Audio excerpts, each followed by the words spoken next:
Welcome back, everybody, to the Below Average Joe's UFC podcast. My name's Noah. He's Dom. Happy Hump Day. Happy Hump Day, and we are back with the second episode of our Special episodes. Overall, episode 5 of the podcast, though. Yeah, already. Not to get people confused. And we got a fun one today. This is very interesting. Very fun. Well, I should say it is fun for you guys. We were miserable. We were miserable doing Yes, this is not fun. The topic for today is we are in August. What's the date today? The 16th? We are recording this on the 16th.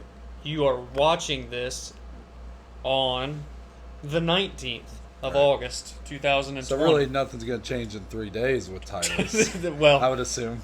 I hope not. I hope not. So, August 19th, 2020. We are predicting who will be the champion of each division. Every single division. A year from now on August 19th, 2021. Let it sink in for a second. Think about that. Just take a second. There's 12 divisions in the UFC. That's a lot. There's 600 plus fighters in the UFC. That's a lot. I quit. Do this one yourself. So, the way we're going to do this is we'll both just give our... Well, first we'll tell you who the current champion is, and then we'll each say who we think will be the champion this time next year. And what's so fun about this is... There's no wrong answer. Well, there's a lot of wrong answers. When we look back on it a year from now, there will be many wrong answers. There will only be one right answer. Will one of us go 0 for 12? Only time will tell. Probably both of us. Okay, fair enough. But what's so fun about this is you in the UFC, typically if you have a good year, you fight 3 or 4 times. So if you lose one of those 3 or 4 fights, you're pretty much out of the title picture, at least for the time being. So a lot changes with the title picture. New guys emerge in the title contention. Some guys fade out. Champions stay at the top and really show their dominance. Some other prospects champions exceed expectations. Yeah. Other champions go ahead. Other champions get beat and fade or right off into the sunset, however you want to say it. So, and we're going to predict all of it. If we think a current champion is going to retire, we're going to say it. And we're going to go off of if they're retiring.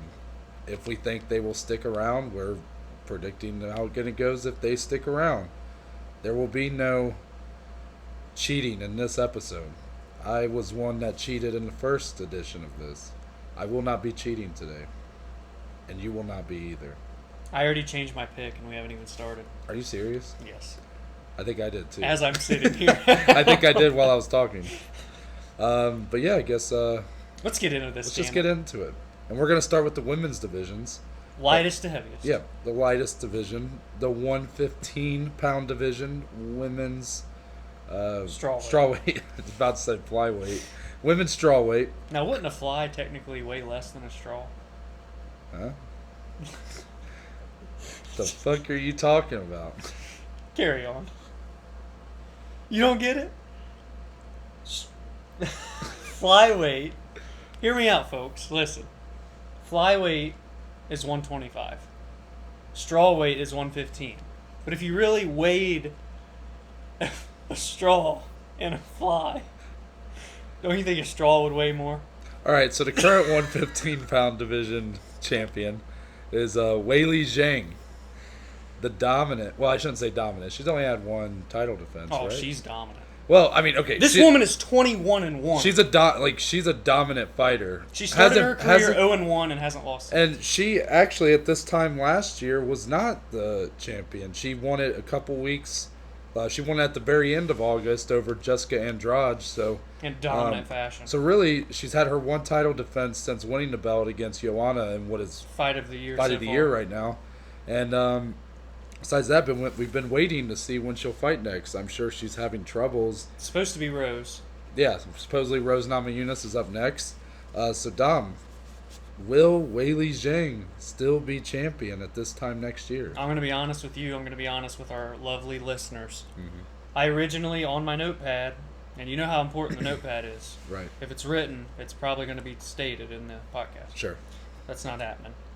I originally wrote Wei Li Zhang. Really? Then I sat here as you were doing our intro, and I thought, there's someone else that's going to dethrone her. They call her the female Habib Nurmagomedov. I knew this is where you were going. Tatiana Suarez, currently ranked number 3 in the strawweight division, at this time next year, will be the women's strawweight champion. Okay. Period. End scene. For me, I am predicting Wei Li Zhang will still be on top of the mountain at this time next year of the strawweight division. Maybe the UFC changes the name of the division to flyweight to make you feel better. But, If they get a hold of this, I think it's a reasonable thing. But for now, I think she will, a year from now, be the queen of the strawweight division. And the one person that I think I would consider, not even Rose, I love Rose, but would be Tatiana Suarez. Yeah. I just don't know if she will be. She's had so many injury problems, Yep. currently injured. Yep. Don't know when her next fight's going to be. I believe she's about one win away from getting that title shot. And If it wasn't for injuries, she probably would already had one. oh yeah, for sure. It's kind of like how Habib took 2 years to recover. They're so similar. And then it kind of delayed his inevitable title win. Yeah. But that's why I think she won't be champion quite yet. Doesn't mean I don't think she'll never be champion. As long as she can get them injury problems fixed. And a lot of them are like neck related, if I'm not yeah, mistaken. and that's a wrestler's nightmare right there. It's dangerous. That's dangerous. Could lead to back issues. Yeah, for sure. So I guess moving on to the 125-pound division, the flyweight women's champion. The new strawweights a year from now. Yeah. So the current women's flyweight champion is the magnificent Valentina Shevchenko. The Bullet. The Bullet. Dom, will Valentina still reign supreme in the flyweight division? There's no one in this division that will touch her. 1 year from now, Valentina will be, and still, forever and always.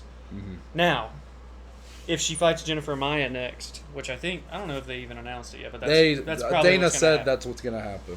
Jennifer Maia could provide a little bit of a threat if it gets to the ground, but we know that Valentina is still so good on the ground, so underrated on the ground. And if you're standing with her, you're not going to win. Good night. Like, if she can dominate Joanna, young Jacek on the feet, no one's going to touch her on the feet. And still, forever and always, the Bullet. Awesome. I do agree with you that nobody in the women's flyweight division right now can beat Valentina. I think she is that good. Yeah. You know what I think it's going to take to beat her? Amanda. Well, Amanda's done it twice. Oh, wait. Don't, I forgot about your... Don't cut me off. Okay, I do that sometimes. I'm trying to set the scene. I know, you're setting the scene. Go ahead. I apologize. So, currently, the women's flyweight division, there is nobody in that division who will beat Valentina. But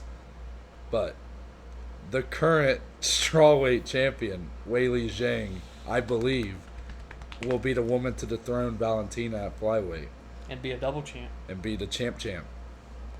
And now, this puts a lot in the air. We have not seen anybody be able to hold on to both belts, to 2 belts, I should say, for a extended period of time. Outside of Amanda. Yeah, and that's mostly because, and she just had her first defense of the featherweight title a couple months ago. So really, in these 2 divisions where there's a lot more active participants, because women's featherweight is definitely like the least active division in the UFC. I don't know if she'll be able to successfully keep defending both. I just think at this time next year, because I'm predicting Wei Li Zhang will probably defend her 115 belt at least one more time. At least. Maybe twice, because Rose is twice. next. Yeah. So I say she takes out Rose. Then she fights Tatiana. Really? I don't know if that's going to happen by, spring? Tatiana is... I don't know how healthy she is right now. That's what I'm saying. I don't know that either. That's why I can't quite get her in there yet. But I think by the early summer, maybe midsummer, maybe International Fight Week, Women's Super Fight. Women's Super Fight, and Valentina could very. I mean, really, that fight can go either way. I just think Valentina, she's been at the top for a while, and now you got Wei Li, who's really made a name for herself with that Joanna fight. She's a beast, man. That performance of winning the belt against Andrade in about 40 seconds. She's so good. She's impressive. The power is impressive. She's so good. And she can definitely bring that power to 125. So I think she's taking that belt in a big summer fight next year, and we'll ultimately have both belts in August. 115 belt might end up being vacated because of that. Who knows? But yeah, that's kind of how I see it right now. Woo! So then, I think it's fair to group these next two together, right?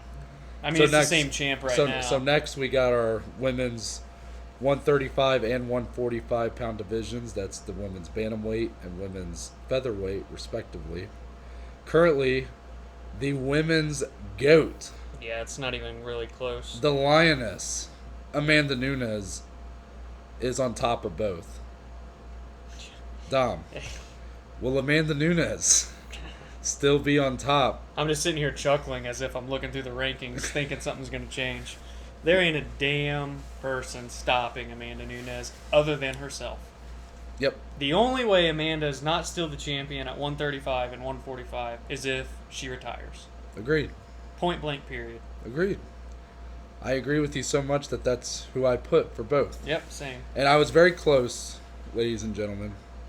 I was very close to actually predicting that the women's featherweight division will not be around by this time in 2021.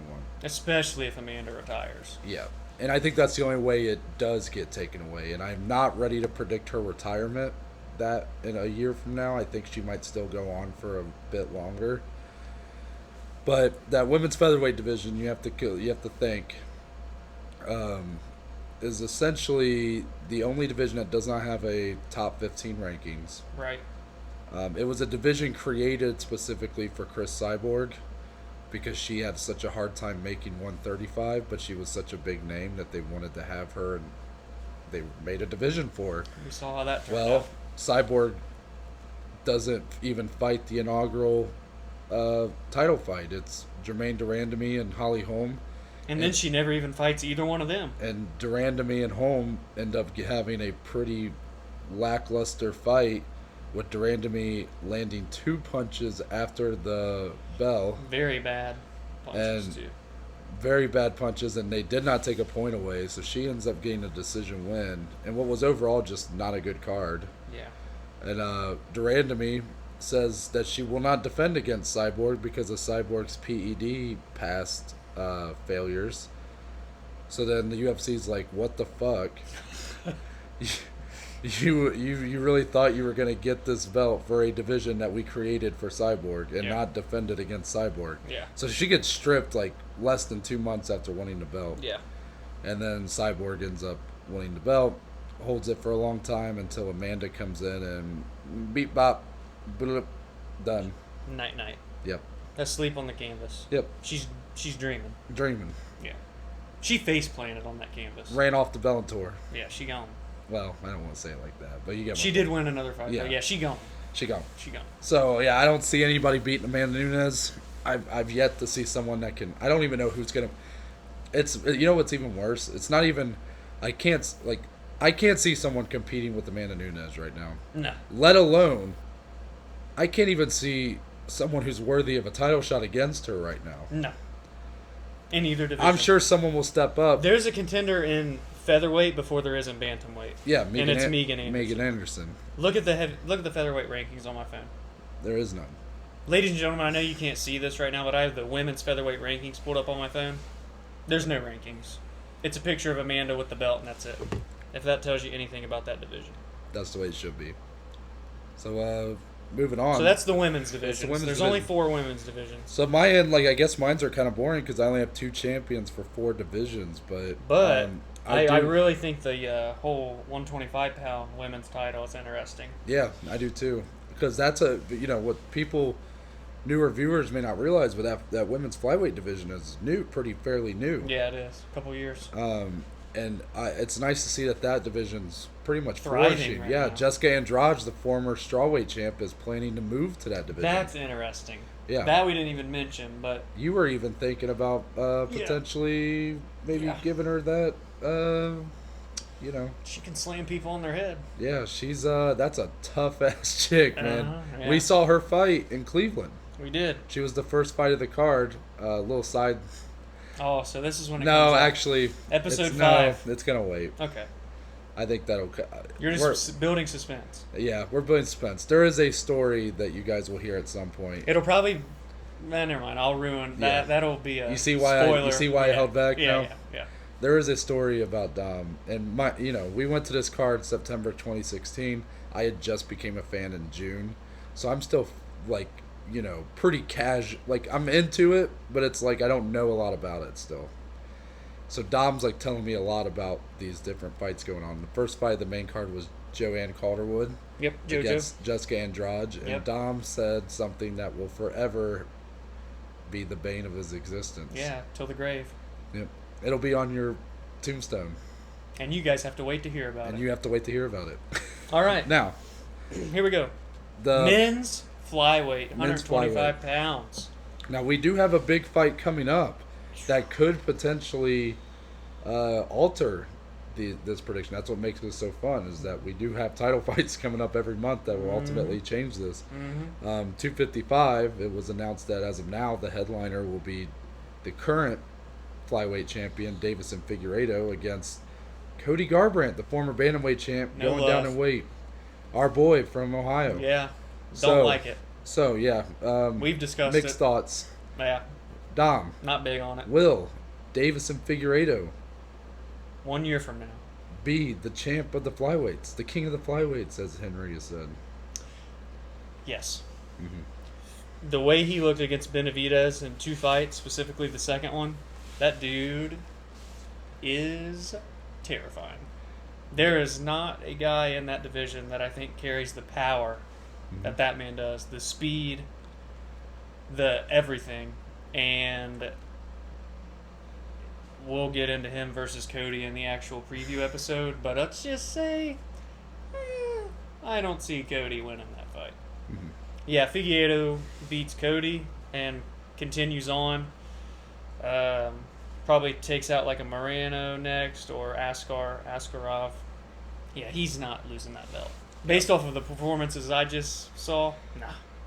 Yeah, And he might be finishing everybody. And you in got to respect, think, not just beating them. You got to think that really, I don't have Benavidez's record in front of me, 28-7.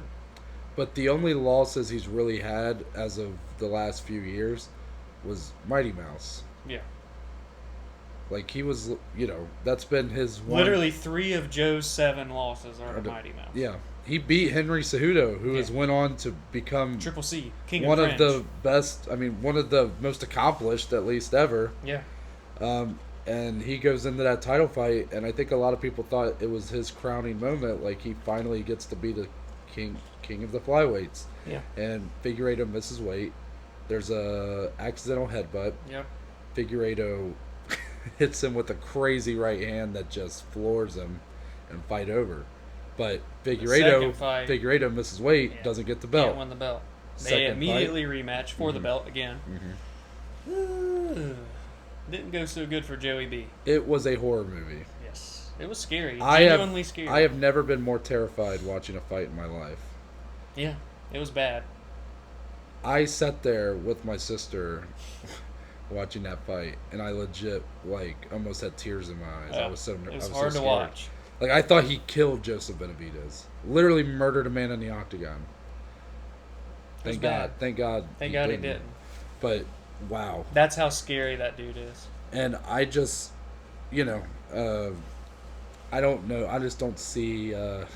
Cody definitely will have a tough time with that fight, I think. Just going down in weight. You saw how that worked out for TJ Dillashaw, a guy who And has he was, beat Cody twice. And TJ got knocked out at 125, and he was cheating. So on EPO. just want to throw that out there.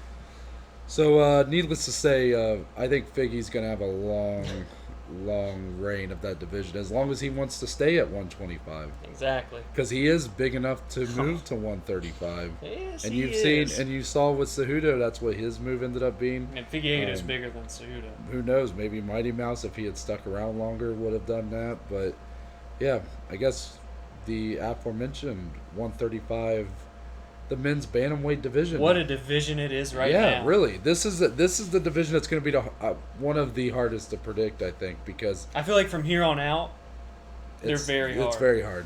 So think about it like this.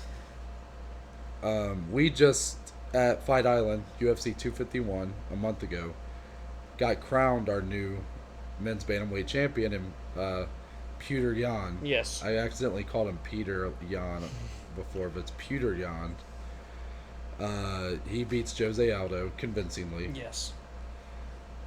Now, it looks like it's going to be him versus Aljamain Sterling. I hope so.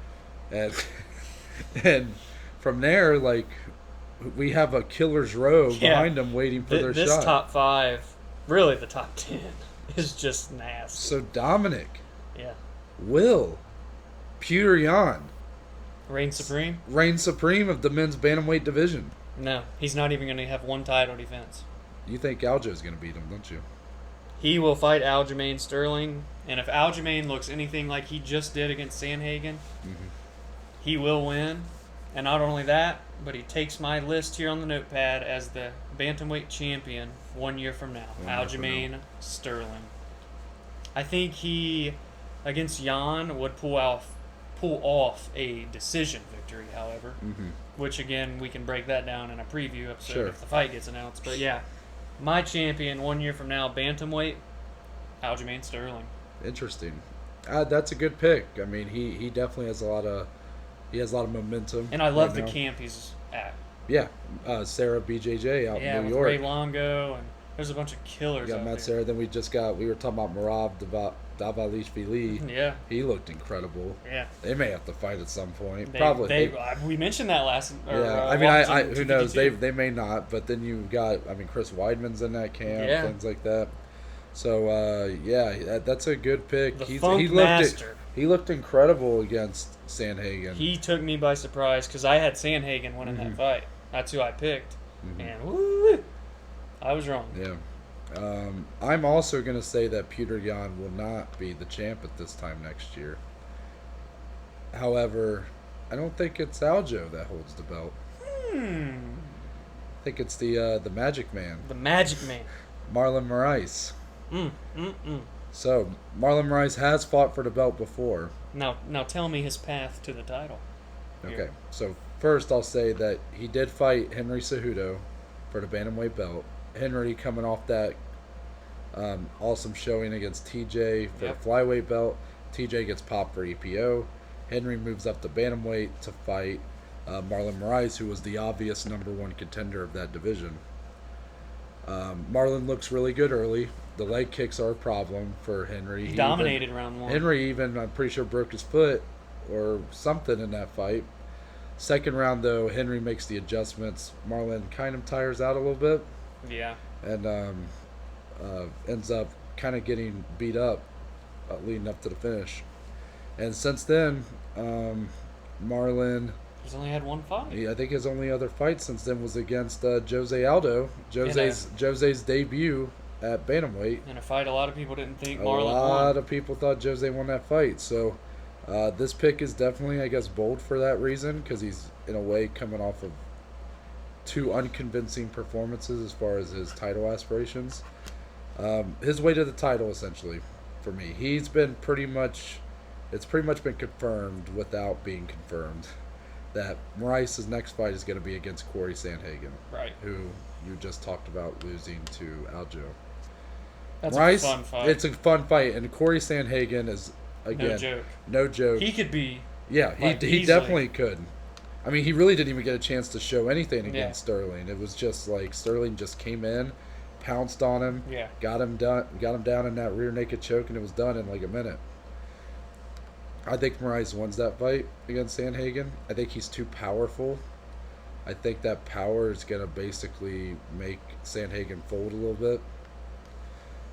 From there, I think Jan beats Sterling. Okay. A very close fight, probably a decision. Yeah. Um, Probably a fight that will be a lot of like feeling each other out. I don't really see either guy getting like super hurt or anything. I could But see a lot of grappling. I think potentially. ultimately Jan will get the decision. From there is where it's hard to kind of predict because really Marlon would, in theory, be the next guy. But there's a lot of unknowns about Cejudo maybe coming back. We still don't know about Cody. Yeah, Cody could always go, like if he wins against Davison. Or even if he loses, he's still going to be top 5 in the bantamweight. And I mean, even if Pedro Munoz gets a big win over Edgar this Saturday, he could very well be inserting himself back into the top 5. Jimmy Rivera's out there. Yeah. He's not done yet. There's so much. And their division's crazy. And what's funny is if we had done this episode a week ago, I might have said Sean O'Malley. Not just because he lost, but also the foot injury is going to delays him. Yeah. I still think that guy's probably a future champ, but it's just kind of funny that like he's another guy that would still. By this time next year, he's probably looking on the doorstep of top 5. Yeah. So all in all, I'm going Marlon Moraes. I think he'll be the one to take the belt off of Jan. And I think it's a power thing for me. I know that. I mean, he's knocked out Aljo, so. Yeah, and I do think. Well, actually, okay, I'll give you the exact path here. I think he beats Sandhagen. Then I think he'll be matched up with Aljo after Aljo loses to Jan. I think he sleeps Aljo again. Yikes. Which I know is tough because I do like Aljo a lot. Yeah. I just think that Aljo is just someone that's he'll do a lot of really crazy like cool shots, but it always leaves him open for like it's risky stuff. Yeah. He's a risk taker. And Moraes sees that as like a shark smelling blood when he sees someone doing stuff like that. Yeah. That's how he slept him in the first one. I see the second fight going probably a little longer than the first one, and it ended up the same result ultimately. Gives him the title shot against Jan. I don't know if he sleeps Jan, but I think he's ready to make that title push again, and I'm a big believer in him. That guy's got in the magic. He's got the power. He's got the speed. Just got the cardio's got to come, but or got to improve, I should say. But God, that dude's scary when he's on. When he's on, he's on. Oh yeah, that's true. So now we bantamweight, man. Moving up to the 145-pound division. This is so hard. So hard. Every one of these divisions, I swear, from 135 to heavyweight, was so hard. The men's featherweight division. Current champ. Yep. Go ahead. Alexander the Great Volkanovski. Who has defended his title once. Against Max Blessed. He beat Max Holloway for the belt and has defended it against him once, controversially. Yes. So, Dom, will Alexander the Great Volkanovski still be on top? He will not. All right. The Great, no more. The Great, no more. Now, as bad as I wanted to pick Max Blessed to regain the title, I don't really know if that'll happen, and I don't really know the path Max is going to take necessarily to even get back to a title shot. But what I do know is that I think Zabit, Magomed Sharipov, and Alexander will fight by the end of 2020. And Zabit gets the dub. And from there, Zabit continues on. It's the Zabit era. It is. 18-1 currently. Alexander's 22-1. What a fight that would be, by the way. But Zabit is a scary dude, and if he beats Alexander, it's hard to say anyone else in that division right now can beat him. But I'll be interested to see like how people like Brian Ortega and Korean Zombie match up against each other. I'm very interested to see what Max does when he's back, what Yair Rodriguez does when he's not injured. Yeah. But I forgot about Yair too, man. If I'm going out on a limb, that's how I see it playing out. I think Zabit gets a title shot next. With his fight falling out against Yair, you can't really deny him anyway. And I don't think the Max trilogy needs to happen. Yeah, and I agree that I think Zabit will be the next defense for Alexander. And I also think that Zabit will win that fight. But I do not think Zabit will be the champion by this time next year. And let me tell you how this is going to go, right? Let's hear this. So we have a big fight coming up that we just talked about in episode 4.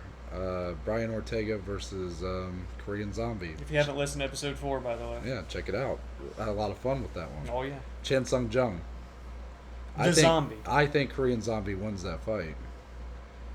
And I think he gets paired up with Max Holloway. Oh, man. And I think Max Holloway beats Korean Zombie. Oh, man, you're throwing me for loops here. And then I think Max Holloway and Zabit will fight some point, probably in late spring, summer. And I think Max Holloway reclaims his spot at the top. I think Max Holloway, the blessed era is back. And then this time next year, around when this time period will be next year, I think we'll be looking at him versus Volk 3, assuming Volk does not go on some sort of skid.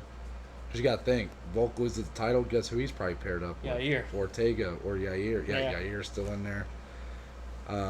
I actually think if Zabit wins the belt, I think they'll put him and Yair together as like his first defense, and I think he'll win that fight by like a decision. But yeah, that was a lot I just threw at you. But ultimately, I think the blessed era is back at this time next year. I would not complain about that. Yeah, we'll see how active he is through the next year. That he would have to fight a couple times there, but he's proven to be game for this kind of year. He's game to fight anyone. Yeah, and I think he is. I think he's willing to earn his title. To me, he is such a matchup nightmare for most of that division. Yeah. It seems like Alex has a good game plan for him. Yeah. And Zabit will be more towards his kind of size. Yeah. But I think Max is gonna snatch that shit from Magomed Sharipov. The blessed era back this time next year. Yeah. Men's featherweight. I do want to make it clear that that was a pick that I changed while talking. Yeah, that's why you were throwing me for loops there. I originally had Zabit as well, and then I just had that weird feeling like I think the blessed era. I think he's gonna have a fire in him to really. Yeah, I agree. He might come out and try and finish everyone. We get to see Mini Bless smile again. It's gonna be a good time That'll all be a around. good day. So, the men's lightweight, the 155-pound division, the best division in the UFC right now. Currently ruled, just dominated by the Eagle. By the Eagle, Khabib Nurmagomedov, who does not look to be slowing down. However, he has a tough task. He's got a tough fight with Gaethje, and there are a lot of retirement talks being whispered out into the world. Yep. So, Dom, will the Eagle continue to soar at the top of the lightweight division? The Eagle this time next year will be retired. He will not be the lightweight champion. Now, that's not me saying he'll lose to Justin in October. That's me saying Khabib will not be fighting. Will he lose to Justin in October? Well, they'll have to tune in October for the preview show, won't they? See, I want to know, and I do this show with you. All right, but anyways. Khabib will be retired this time next year, riding off into the sunset. My champion of 155 pounds, the most competitive division in the UFC right now. 1 year from now, El Diamante, the Diamond, Dustin Poirier. Nice. Lightweight champion of the world. Nice. What's his path to get there? Well, that's an interesting one. So, I feel like you kind of there's a couple different paths here. You have to at least give some sort of... There's a couple different paths. Path number 1. Khabib and Justin fight in October. Khabib wins. Khabib goes on to complete his father's wishes and complete his legacy and fights GSP in April. to finish out his career 30 at the welterweight division. At welterweight, or I personally think it should be at catchweight for no belt like at all. 165. To be honest. But either way, he's getting rid of the belt. Whether he I don't see GSP coming to 155 and fighting for the belt. Hopefully that's not what happens. No. But, anyways, he's going to vacate it or something, right? Then there's going to have to be an interim, or not an interim, a fight for the vacated title. It's hard to deny Dustin. Now there are talks of Dustin just actually tweeted recently, red panties, ? Now, if you're listening and you don't know who that reference is, that's the notorious Conor McGregor talking. Sure. The infamous, baby, break out the red panties. Conor McGregor made us rich, baby. So, I'm going to come out and say it here. Dustin and Conor rematch at 155 because their original meeting was at 145. Dustin beats Conor McGregor at 155 pounds. For the belt. Yes. That could be, very well be, the vacated title fight, or it could be Dustin versus Tony. Those are the two fights I would see being for the vacated title. Now, pathway number 2. Justin Gaethje beats Khabib in October, setting up the rematch against Dustin. Dustin, of course, beat Justin Gaethje in their first fight. They rematch again, Dustin as the number 1 contender, Justin Gaethje as the champion. Dustin Poirier gets it done again and becomes the lightweight champion. Then would defend the lightweight championship against a Tony, against a Conor, against an Oliveira if he were to continue the way he's going right now, which is a guy that is so slept on in the division. And we talked about this in the last podcast. Dustin defends the belt against Tony or Conor and beats them, which takes us into August of 2021, and he is still the lightweight champion of the world. The Diamond Dustin Poirier. Oh, boy. See, I'm staring at my pick right now. Yeah. And I am I'm thinking about switching it. But golly, Dom. Golly jeepers. L. Come on. Let the people know. I know. I don't know why. Do we need to pick up at 170 and come back? No. All right. What's it going to be? Let me talk myself through this, right? Okay, talk yourself So first through step this. is Khabib and Justin. Yes. Actually, I should start by saying this. I think Khabib will also be retired. I should have mentioned that at the beginning. If Khabib was not retired, then I would assume that he would probably still be at the top, in my opinion. Yeah. But I think him going to fight GSP will make him vacated. So therefore, I'm picking Khabib over Justin as of now. That could change in the 2 months that we have. But for now, I think Khabib will beat Justin.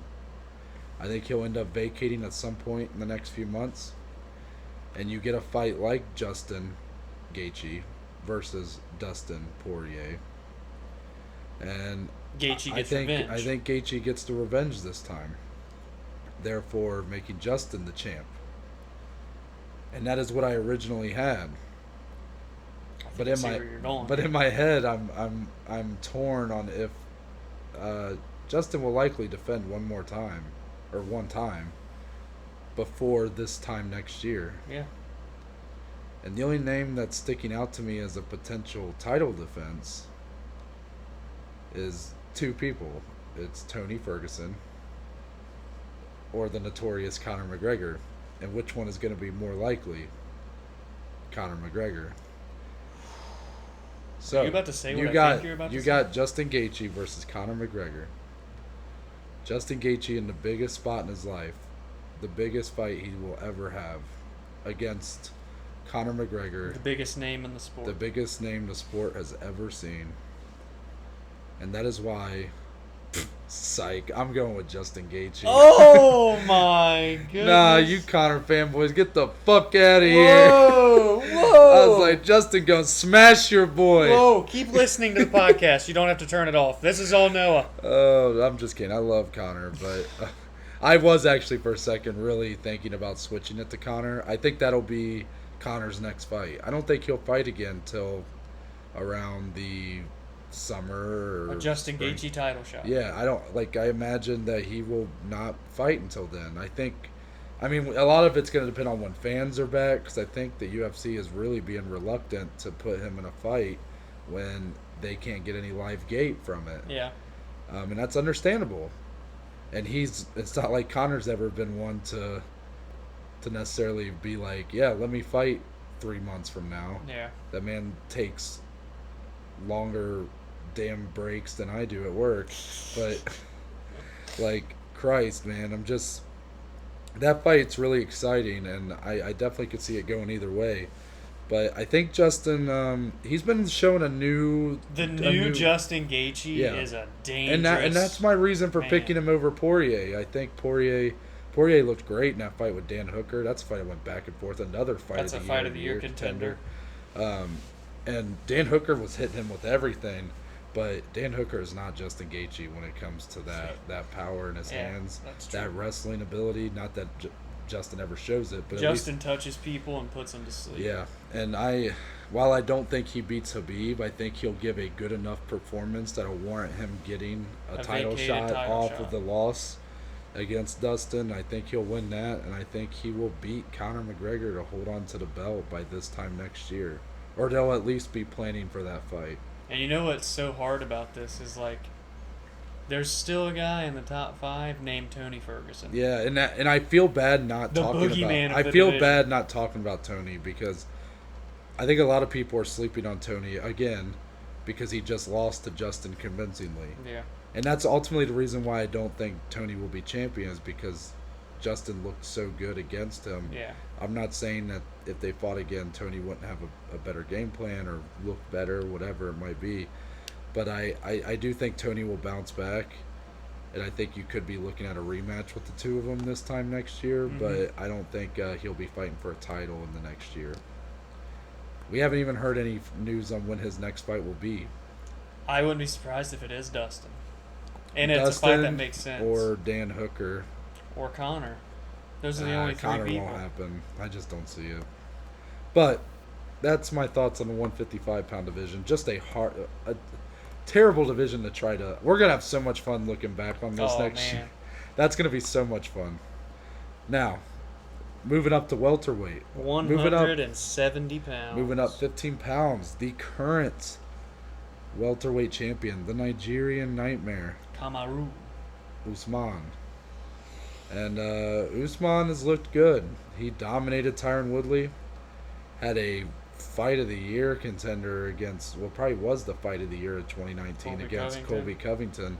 A fight that was really going back and forth, but ultimately Usman got the stoppage in the 5th round by just, landing some harder shots and being able to put Colby down. Then he just defended last month against Jorge Masvidal, obviously to 6 days notice. But Usman, basically enforced his gameplay. He did what he had to do to win. He forced what he wanted to do on Masvidal. Yeah. So a lot of fans are soured on Usman for now because of that fight not being as exciting as they wanted it against Masvidal. And that sucks for him. It does. But Dom, will Kamaru Usman still be on top of the welterweight division? Yes. This time next year, Kamaru Usman will still be the welterweight champion of the world. He will successfully defend the title against Gilbert Burns, whenever that may be. Mm-hmm. He will successfully beat the winner of Leon versus Jorge, if that fight happens. He will successfully beat the winner of Colby versus Tyron, if that fight happens in September. It doesn't matter who in this top 5 gets a title shot after Gilbert Burns. Kamaru Usman is too dominant, in his prime, too powerful, too knowledgeable and intelligent in that octagon, too good with his wrestling. I don't see him losing the belt within this next year. Yeah, he really has a good style for being a dominant champion. You've seen it Yes. with like Khabib and guys. The fact that he showed how good he can strike really is what sets him apart because his wrestling is unmatched in that division. Mm-hmm. So, With that being said, I disagree. okay. I do not think Usman will be the champion of August of 2021. So much so, in fact, I don't think Usman will leave 2020 as the champion. Wow. You think Gilbert Burns beats him? I think Gilbert Burns beats him. Interesting. Under what's the word? Underdog pick. Yeah. Obviously, and for good reason. Usman Yeah. deserves to be the favorite of that fight. But Gilbert Burns was a training partner of Usman. They were teammates. Yeah. Trained a lot together. Gilbert Burns is a powerful striker with some amazing jiu-jitsu. Two things that I think can be a recipe for an upset there. For I like what you're stirring up. Usman looked a little uncomfortable in the few exchanges he had Yeah. with Masvidal. Masvidal. And then in the Colby fight, yes, Colby not being a natural striker, being able to hit Usman well. But I think that was because both guys knew that neither was much of a striker. And they just stood and banged with each exactly. No wrestling. other. Usman, I utilized. think, in a fight with Burns would much rather get him on the ground than stand with him. Yeah. But then you do that, and then you have to worry about Gilbert Burns, The BJJ. BJJ. And I think that's an upset waiting to happen there. A submission, even potentially. Potentially. Actually, I might even say yes. So then, Gilbert Burns, champion. So you might be thinking, oh, okay, well, that's going to be his pick then. No. No, you'd be wrong. Unfortunately, you would be wrong. I see think what's you're gonna see some welterweight hot potato here during Mm. this time. You got Usman passing it to Burns, and then I think Burns will lose the belt to the MAGA man, Chaos. Colby Covington. That is your champion. 1 year from now. Unfortunately, yes.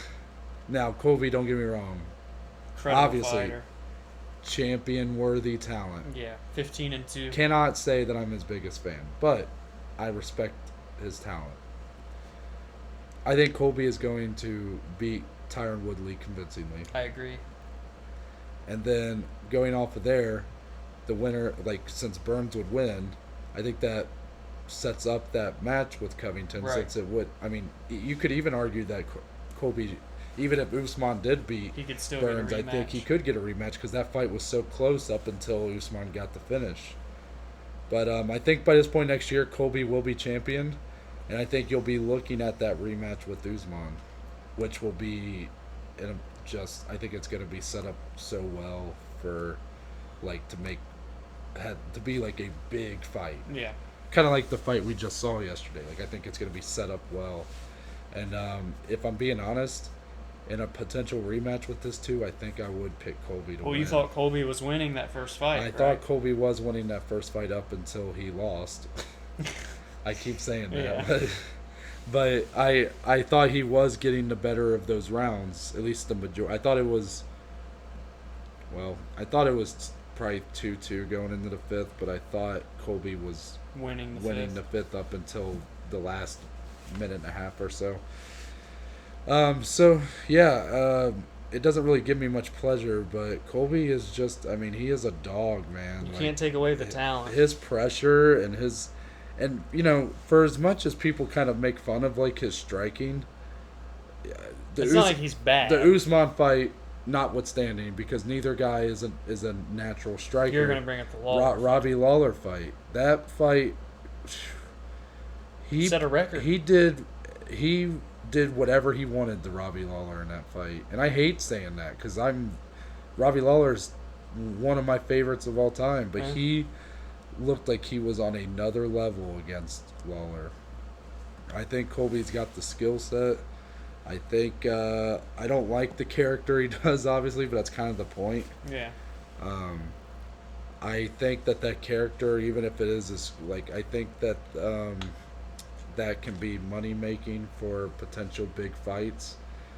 A fight with Usman, a rematch. Usman going for that belt again. Colby at the top this time. I think that could really be a big matchup in a year from now. Yeah. So sorry, Mr. Usman. Sorry, Mr. Burns. I'm predicting some hot potato there. I like it. Yeah. So up to the middleweight division. 185. Yep. Boy, do we have a big title fight a month from now. We do, and I'm actually currently Israel Adesanya, the last style bender, 19-0 undefeated. the current champ of that division, and looks like he's on the cusp of all-time great status in a couple of years, I should say. He is on track. Yeah, that's what I mean. Like, he's definitely following that Anderson Silva blueprint for how to be a GOAT. Yeah. And what a guy to follow if you haven't listened to our top 10 list. Yeah, and he's looked incredible. I mean, that fight with Robert Whittaker when he won the belt, like, pretty much shut him out. Now, the Romero defense, not so much, but I blame that more on UL, not Israel, but I digress. So, with that being said, Dom, will the last style vendor keep dancing at the top of the middleweight division? 1 year from now, the middleweight champion will be Bobby Knuckles, Mr. Robert the Reaper Whittaker. Wow. Regains the middleweight championship. Wow. Now, hear me out. I got to hear the path here. So, we're talking about a guy, by the way, that's still only 29 years old, which is mind-blowing to me. I just wanted to point that out. Robert Whittaker, by the way. He's younger than Israel Adesanya, which is crazy. Okay, so Israel and Paulo Costa? Mm-hmm. Costa? Yep.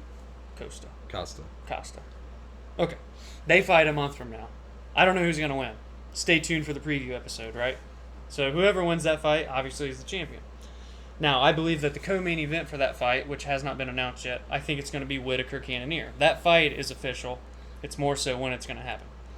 I think Whittaker gets it done against Cannonier, earning him the title shot against Costa or Adesanya, whoever it may be. I then believe that Whittaker beats either one of those guys, no matter who the champion is. That's surprising. Yeah. I can see picking him over Costa. I believe that he can outpoint either one. I know he looked bad against Israel, but I think Whittaker's back with a very, very large chip on his shoulder. He did say that he feels re-energized after that loss. Like he enjoyed being in the gym again and training and all that. And so now obviously that's only 2 fights, right? So say he fights next month against Cannonier, wins. He would probably fight again at the end of the year or early of 2021. Mm-hmm. So then wait, how's he still the champion come August? Well, I think by that time we're honestly looking at a number 1 contender of a Jack Hermanson type fighter. Whittaker, I think, wins that fight all day against Jack Hermanson. Mm-hmm. Therefore, getting me to August of 2021 with Mr. Bobby Knuckles, the new and at that time defending middleweight champion. Nice. I like that pick because I love me some Bobby Knuckles, Robert Whittaker, but I disagree. And here's why. And here's why. This big title fight next month is so big, in my opinion, that whoever wins that fight, I believe, will be the champion this time next year. And this might be a spoiler for who I'm picking for that, but I'm going with Borchina, Paulo Costa. The eraser. I think he knocks out Israel Adesanya. Ooh. And I will get into my reasons why on a later episode. The preview episode. Stay tuned. And a lot of you, I'm sure until then, will be like, this guy's crazy. Adesanya has looked fantastic. I only ask, this is my preview for why. I only ask that if you are questioning Paulo Costa's ability to win that fight and win it convincingly, I ask that you go watch Adesanya versus Gastelum. See how fight of the year. See how Gastelum looked, and don't get me wrong, I'm not taking anything away from Gastelum, but seeing how hurt Adesanya was at parts of that fight, and compare how Gastelum looks to Paulo Costa. That's sheer power. That's all I'm gonna say. I think Paulo Costa, and I really don't have much to say besides that. I don't think I need to get into who he's beating throughout the year. Give him anybody. Anybody. feed him more. He's knocking out anyone he fights. I think that dude is just lethal. And ultimately, let's say Cannonier beats Whitaker. So then you do Cannonier versus Costa. Night night. He gone. See ya. Barely knew you. Let's say Robert Whitaker wins. Come on now. He takes down the Reaper. The Reaper will be visiting Robert Whitaker. Wowzers. Let's say it's Jack Hermanson. Gone. That's funny. Wow. That's funny. No respect on Jack Hermanson. No, okay. I guess I didn't give him much either. But. No, Jack Hermanson's great, but I just think if Paulo Costa proves me right and performs in his biggest fight the way I think he will, I just don't see. No one's taking it from him. Unless him and Israel rematch somewhere down the line, and then Adesanya is able to outpoint him. I don't see the winner of this fight. I see being on top for a long time, at least for the next year. I don't hate it. Yeah, so I'm going with Paulo, and I think that will take us into the light heavyweight division. What a hard division this one is. I think it's harder and harder. Yeah, the thing with light heavyweight is it's a lot of unknowns. Yeah, it's one of the least stacked divisions. Yep, true. But the division is in a state of flux right now. Yeah. You have the current stalled. champion. It's literally stalled. Current champion is John Jones. Holding out currently. He last fought at UFC 247 It was against Dominic Reyes. A fight that we both thought Dominic Reyes won, along with everybody but the judges who scored it for Jones. Correct. And John Jones himself.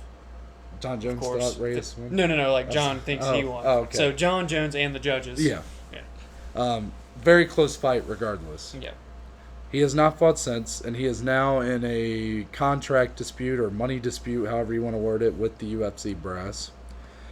Has pretty much said that, he's not going to fight for the rest of the year at least. He even called for a heavyweight title shot. Well, not even getting to that.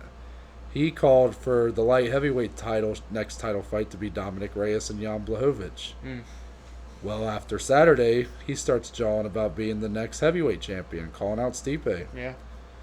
Saying he will be the baddest man on the planet. And we'll get into heavyweight. But Dom, will John Jones still be the GOAT of the light heavyweight division this time next year? He will not be. And that's not to say that he's going to necessarily lose his light heavyweight championship. I think it's more so he defends it one more time in 2020 before moving to heavyweight, or he just goes straight to heavyweight. Therefore, leaving the light heavyweight up for grabs. Right.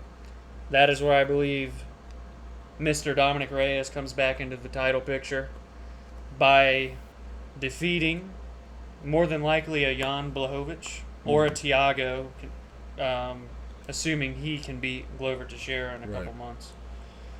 But I ultimately believe that this time next year, we will be seeing Dominic Reyes as the light heavyweight champion of the world. Awesome. I think that's probably the most likely pick if you're not going to go with someone like John Jones. I also don't think John Jones will be light heavyweight champion this time next year.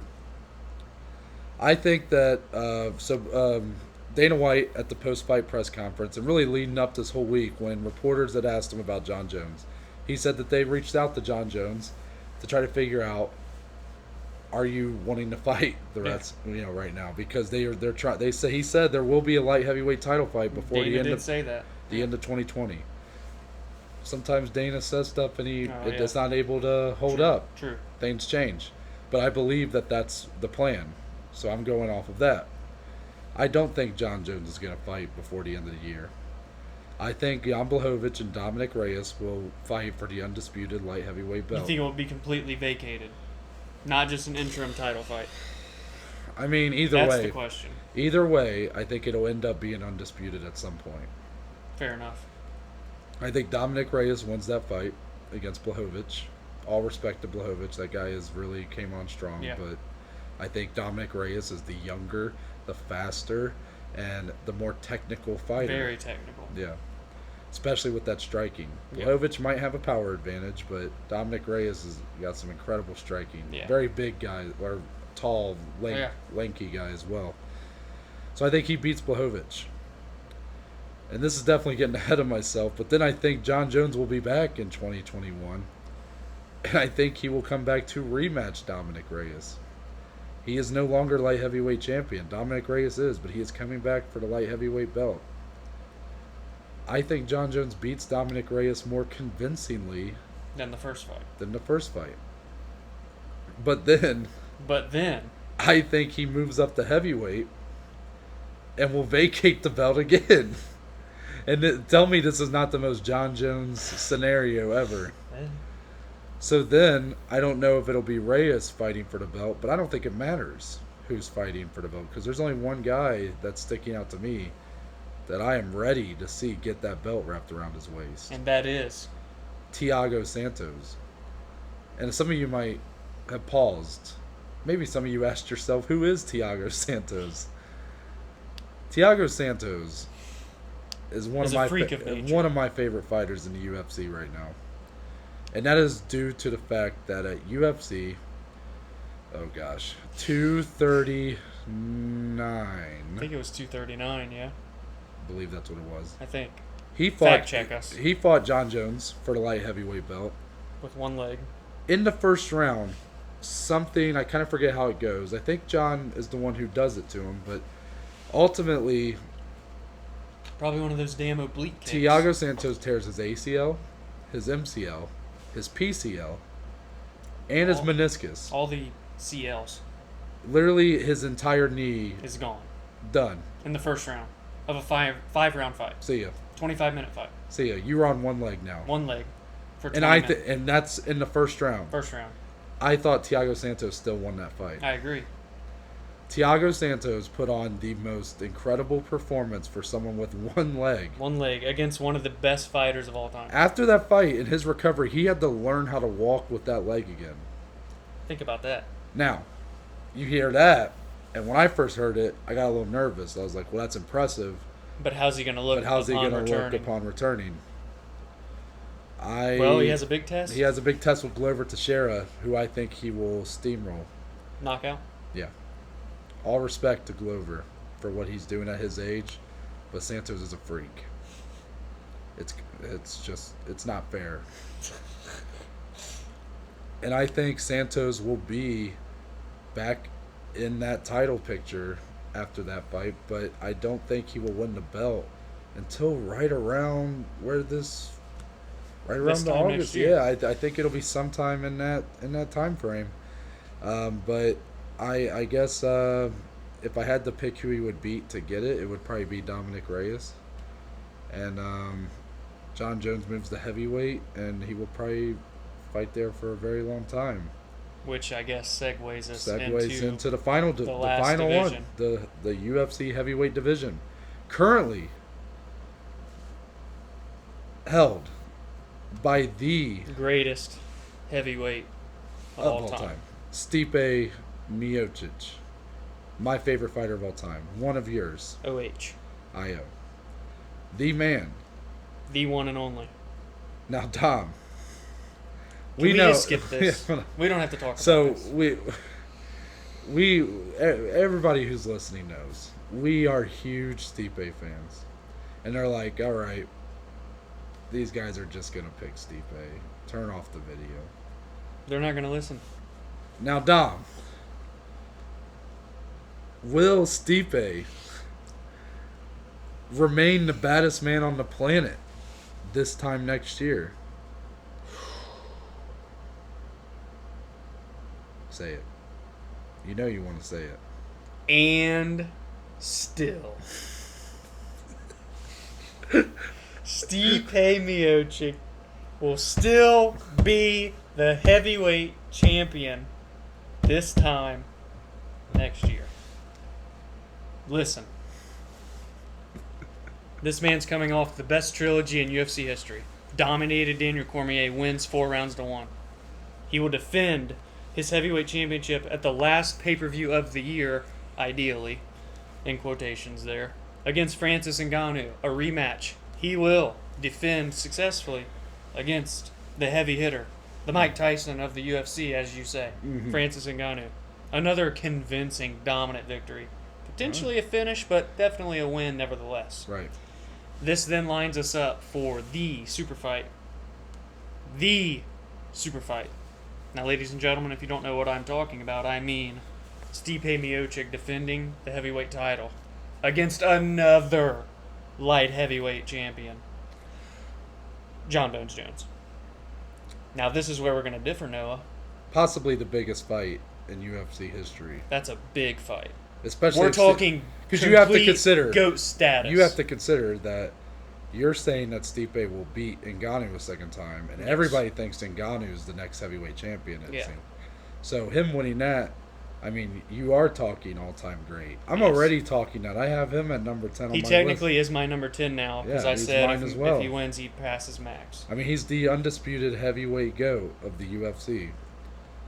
And he's just going to further build his legacy, because listen, Noah. You're picking Stipe to beat John Jones. Listen, this super fight will happen. International Fight Week next year, 2021. Stipe Miocic does what no one thinks is possible. He will beat John Jones. Wow. And become a top 5 UFC fighter of all time. Of all time. And still. OHIO. Now. Stipe Miocic. There's one of us. We're pulling for our boy. Stipe, I've broken down all of his accomplishments. Most consecutive title defenses in UFC heavyweight history. He has cleared out all the legends, the up-and-comers, everybody. He gets the nod over DC, completes that trilogy. I think he also goes on to beat Ngannou a second time. This is where we differ. And I think that he finishes Ngannou the second time.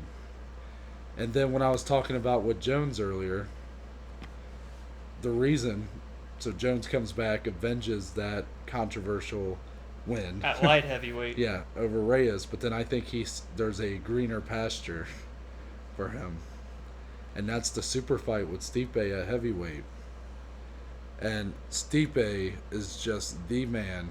This is a fight that could set him up for all-time great status. One of the top 3 fighters of all time.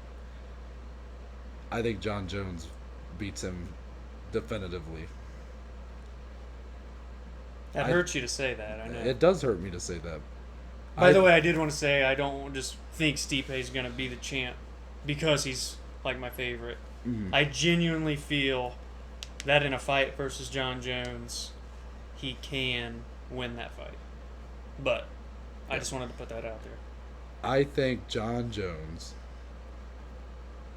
will beat the shit out of Stipe. And I have to say it like that because it's like pulling off a Band-Aid. You don't slightly pull it, you just rip it off. Rip it off. I think Stipe would be done inside 2 rounds. John Jones does not necessarily have the power in his punches. Especially, he's not fought a guy as powerful as Stipe. Stipe will be the most powerful. But Stipe is not an Ngannou where he puts his all into every punch either. We saw Stipe when he was having trouble with Cormier in these 3 fights. It was Cormier's hand speed. John Jones is one of the fastest people I've ever seen when it comes to hand speed and, more importantly, kicks. The leg kicks. Yep. And that is where I think the biggest advantage is going to be here. That is my biggest concern in that super fight is the kicks of Jones. I see it playing out. First round. Head kicks, body kicks, leg kicks. First round, Stipe gets beat up. Has his moments, but mostly gets beat up. Second round, I see it right before my eyes. Stipe's trying to do some body work. Doesn't see the head kick coming. Oh, no. Head kick, done. Wow. face plants on the canvas. Night night. John Jones and New. Well, this is the last ever episode of the Below Average Joe's podcast. It really hurts me to say that, but I kind of had the reason why I'm not struggling as much to like at least that it looks like I'm not struggling that much is because after last night when I was sitting there thinking about it, because we talked about it on our drive home, I just had to like in my head I was like I had to accept it. You have to be at peace with it. And don't get me wrong, I will root for Stipe every moment of that fight. I'll be his biggest supporter, and I'm going to hope that I'm wrong. But ultimately...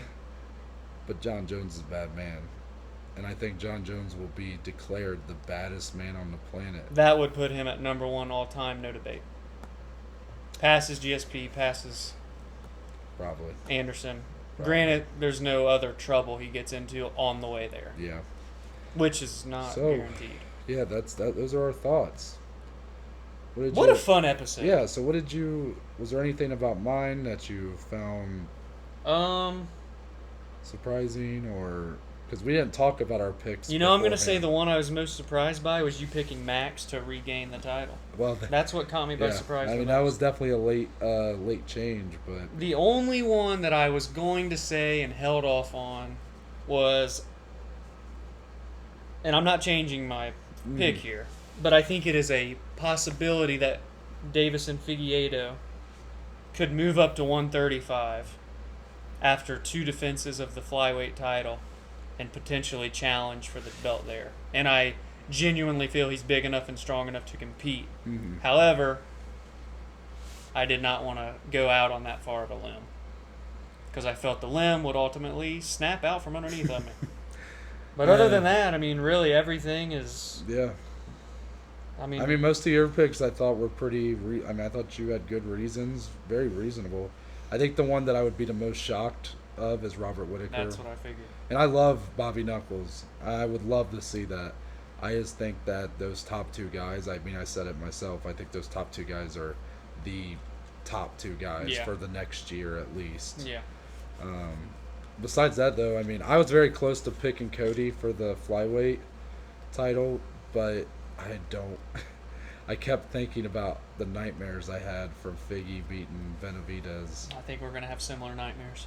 Yeah. But that's for a preview podcast for another episode. For another day. So, Dominic, tell the people where they can find you in the social media world. I will, before we go into the socials, I do want to say to the lovely listeners of our Below Average Joe's UFC podcast, I want to know what they think. Oh. I want them to leave comments below. Yeah. I want to know who's your champion in every division. What do you guys think? Do you agree with us? Do you disagree? Are we stupid? Are we smart? I want to see. I want to see what they want. I want to see where you... Yeah, that's a good point. I want to see where you guys... Or we want to see, I should say. Yeah. Where do you differ with our opinions? Where do you think that we hit it right on? Put it in the comments on the YouTube video. I think it'll be great for all of us to look back piece a year from now, because the comments that you guys leave a year from now, we'll likely roast your ass for it too. You think we're gonna be the ones just getting roasted? No. We're bringing you guys into this too. So I think that would be great. Get involved in the comments. We'd like to see some more comments. So far, my cousin's really been pulling his weight on our videos. So shout out to Caleb. Thank you. Shout out Caleb. But I'd like to see some comments. People leaving their thoughts on who will be champion of different divisions, and we hope you all enjoyed this. This was a very different idea. Yeah, and that's what I think. That's kind of what I want to do with these Wednesdays. I want it to be more than just a top 10 list. I don't want it to be something that you can find on another, like an MMA on Point YouTube channel or whatever. I think it's best to try to branch out, be unique, something that still excites us. And this was something that was exciting, yes, very cool. And we have a lot of big plans for these Wednesdays. I was able to write out about 15 just off the top of the dome for about an hour the other day. And I shared them with Dom last night, and he was liking most of them. Oh, we're going to be grinding out the special episodes. But we will wait. We'll wait till the next episode to kind of tell you guys what we'll be doing then. But now the socials. Instagram, Twitter, DCLE14. Mm-hmm. As always, our personal podcast Instagram, below average Joes _ podcast. And you can find me on Twitter and Instagram at ntbaker_. As for this Friday, we will be previewing Another preview show. This Saturday's fight night. Yep. Pedro Munoz versus Frankie Edgar. Frankie Edgar's debut. Debut at bantamweight.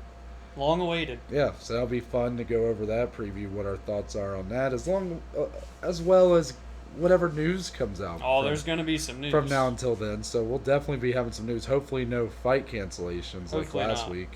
But then that Monday, we will obviously do our recap show of the Saturday card, along with the news that comes out from the weekend. then. Yeah. So you guys know the drill. Yeah, you know how it works. So like and subscribe the video and ring the bell. Ring the bell so you never miss a podcast. Never miss a podcast. And with that, we're out, and we'll see y'all on Friday.